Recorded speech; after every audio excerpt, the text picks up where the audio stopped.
com base, inclusive, numa novela da Rede Globo de televisão que está sendo exibida, nós temos lá um triângulo amoroso que dá para ressaltar o tema de hoje.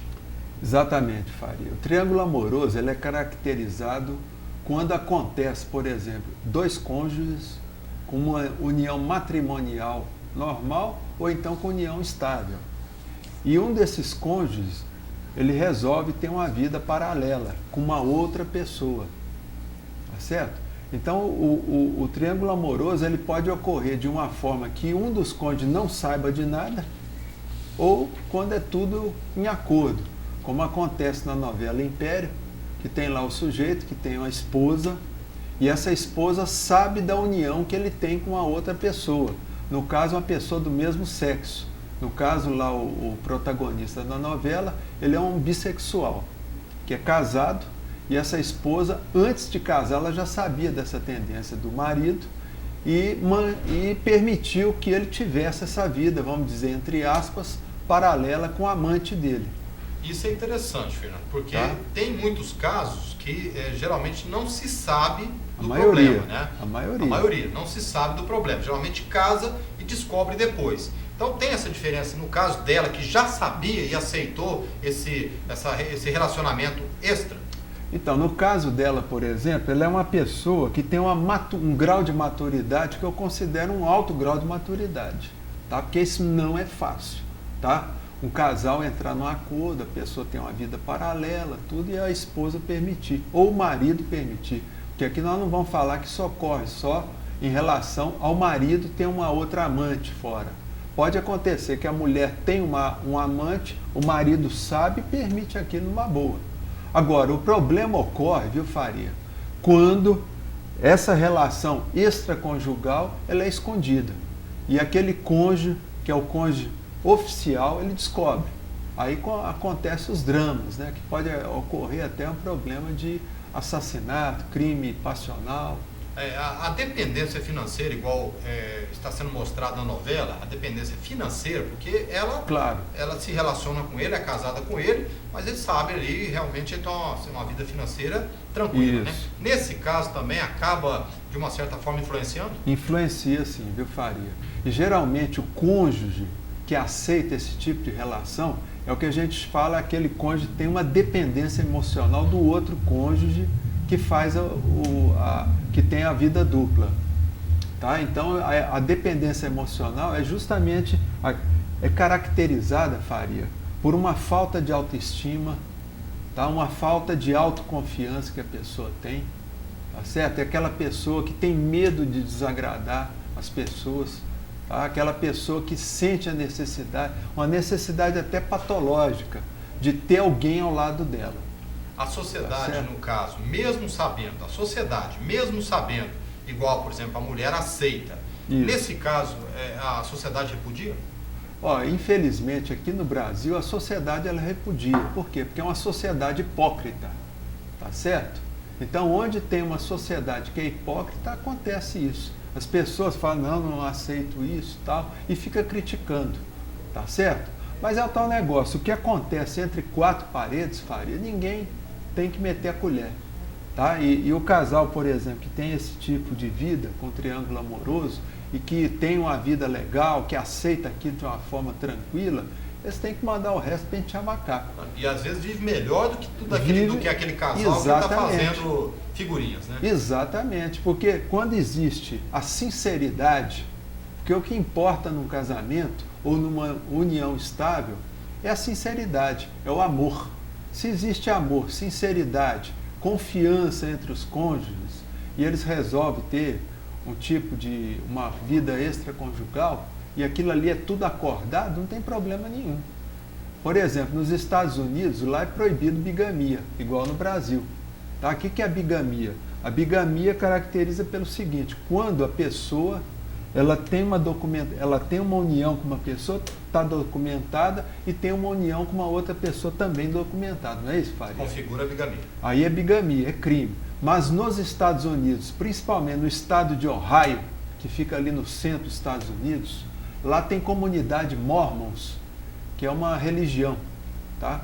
E esses Mormons, eles vivem geralmente com 3, 4, 5, até 10 mulheres. tá certo? E aí o governo americano, ele faz vista grossa com isso. É claro que se uma dessas mulheres for procurar a justiça, aí o negócio pega fogo. Mas se ficar naquele acordo, o governo faz que não está vendo e deixa aquilo ali acontecer. Tá? Mas tudo é acordado. Olha, só vamos ressaltar então, até por uma questão de legislação, porque o adultério, por si só, que é a traição, ela deixou de ser crime no Brasil já há alguns anos. Então, o adultério realmente não é crime. Agora, a bigamia, aí sim, que é o que o Fernando está explicando, e realmente é o que acontece quando você mantém duas famílias devidamente registradas. Ou seja, aí a justiça já entende que você está cometendo ali um ato ilícito, né, um crime. E aí realmente não pode, você vai ser passivo de punição. Agora, a pessoa que comete o adultério, aí não, o adultério deixou de ser crime. Agora, esse caso do triângulo amoroso, Fernando, ele acontece geralmente, pelo que você atende, pela sua experiência, já pelo que você lê, acontece mais com ele ou com ela? Acontece com ela. Ela, no caso, que tem que compartilhar com uma amante do marido. É o marido que arruma outra. Então, quem trai mais é o marido? Quem trai mais é o marido. Tá? Isso é estatístico também, viu, Faria? Tá? E as pessoas, por exemplo, quando elas aceitam, tudo bem. Mas quando a pessoa descobre, vamos supor, o cônjuge que é traído, ele descobre, aí começa uma confusão danada. Tá certo? A pessoa fica com ódio, tá certo? A pessoa pode entrar no estado de depressão por causa da decepção amorosa. E aí vem uma confusão danada. Olha, a questão de relacionamento é muito difícil, por isso que a gente sempre traz assuntos aqui para as pessoas começarem a refletir. Né? Nós tivemos aí, na semana passada, um caso lá em Curitiba, de um jovem que matou a namorada dentro do shopping, porque justamente ela rompeu o relacionamento, depois de 5 anos, se não me engano, rompeu o relacionamento, eles marcaram um encontro no shopping para entrega de presentes, aquela coisa que geralmente casal tem, né? Isso. Você dá um presente para lá, outro para cá, depois termina, devolve os presentes, uma bobeira à parte. Mas aí ela marcou o encontro no shopping, achando que no local público nada aconteceria. E aí aconteceu. Acabou ele lá na hora, disparando um tiro na cabeça dela, tentou o suicídio naquele momento, não morreu, mas acabou tendo morte cerebral no outro dia. E aí criou uma tragédia em família, e a gente vê muitos casos desses por aí, né, Fernando? Exato. O sujeito vai, mata lá a mulher, mata... Eu já vi caso, por exemplo, viu, Faria, que o sujeito descobriu que a mulher tinha um amante, tá? Foi lá, matou um amante, deu tiro na cabeça do amante, deu tiro na cabeça da mãe, da sogra, que a sogra foi intrometer na conversa, ele passou fogo na sogra e matou a mulher também, tá? Mas isso aí não justifica, tá certo? Nada justifica. O sujeito, tanto é que depois na cadeia ele acabou suicidando.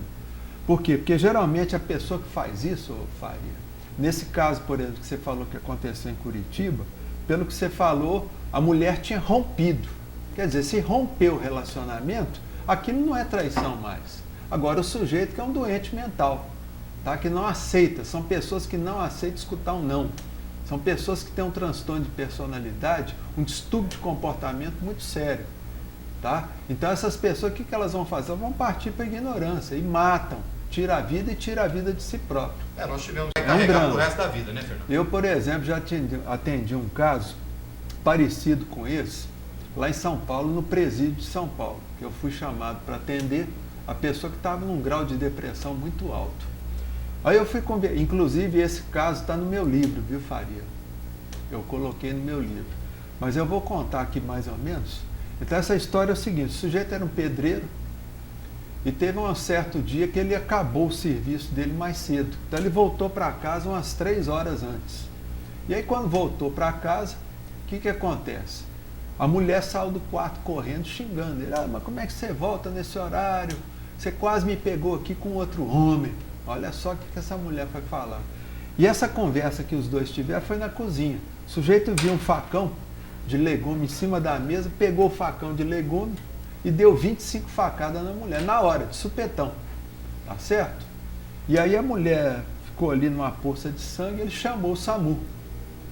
Aí ele chamou o SAMU ficou sabendo, já chamou a polícia também, chegou em casa, aí o sargento lá que atendeu a ocorrência, o Faria, ele perguntou, nós vamos correr aqui para ver se pegamos esse bandido que fez isso. Ele falou, não, sargento, não teve bandido não, fui eu que matei minha mulher. Ele aguardou no local. Ele aguardou no lugar e o senhor pode me levar algemado. Então, quer dizer, esse sujeito foi condenado a 25 anos de cadeia, tá? E aí eu fui visitar ele na cadeia. Ele estava numa depressão violenta, um arrependimento, uma tristeza, viu, Faria? E aí eu falei para ele, mestre, o negócio é o seguinte, não adianta você ficar sofrendo por uma coisa que você não vai consertar. Porque o crime que você cometeu já está feito. A sua mulher não vai voltar. Agora, o que você tem que fazer é o seguinte, é ressignificar o que você fez. Porque se você ficar pensando só no crime que você cometeu, esse sentimento de culpa, você vai acabar morrendo. E morre, Fernando? Morre, a pessoa suicida. A pessoa faz uma doença, porque a depressão é o gatilho, viu, Faria, para várias doenças. Principalmente o câncer. Então eu falei isso para ele. Eu falei, meu amigo, você vai ficar 25 anos aqui. Então o que eu sugiro a você é o seguinte, volta a estudar, ué. Você não tinha vontade de estudar alguma coisa? Ele falou, não, eu tenho vontade de ser advogado, sempre tive. Eu falei, você fez até que ano? Até o segundo colegial. Agora começa o supletivo aqui dentro da penitenciária, porque tem um programa do governo. E você vai estudar, presta um vestibular, entra na faculdade e estuda aqui de dentro. Tempo vai ter demais. Tempo vai ter. O que ele fez? Ele fez exatamente isso. E agora, há uns 4 anos atrás, ele me ligou e falou, Fernando, estou formando. Eu quero que você venha na cerimônia aqui. Beleza. Então, quer dizer, ele em vez de ficar remoendo o que ele tinha feito, quer dizer, porque o crime que ele cometeu, viu, Faria? Ele cometeu um crime que a gente chama um surto. Ele teve um surto na hora. De repente dele. De repente, porque a mulher, ele amava ela demais, e de repente é que a mulher falou que é besteira, e na hora ali aquele ódio cegou ele na hora matou. Quer dizer, é uma coisa que qualquer um de nós está sujeito. Tá? Ele não é um criminoso, não é bandido, não é nada, é um sujeito honesto que teve um surto. No repente fez uma besteira. Mas agora que eu falei para ele, bom, agora que você vai formar, você vai trabalhar na sua causa, você provavelmente vai sair da cadeia, e sempre que você for tratar uma pessoa de graça, for cuidar de um caso que você faça de graça, faça em homenagem à sua ex-esposa. Porque assim você vai estar trabalhando essa questão dessa culpa sua de uma forma positiva. Uma forma de superação. Isso. Com certeza. Bom,